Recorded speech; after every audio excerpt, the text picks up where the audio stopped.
Ang subject namin ngayon ay panghakot ng palay. Itong para sa lubak.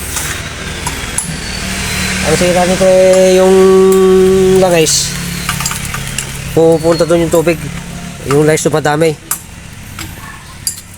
Bago namin pinaklas, tinignan namin kung saan nagagaling yung tubig papunta sa langis. Dito sa ilalim nito, sinilip na namin. Tinanggal na namin yung rangkais. Ilawan namin dito dito sa slip na kwan.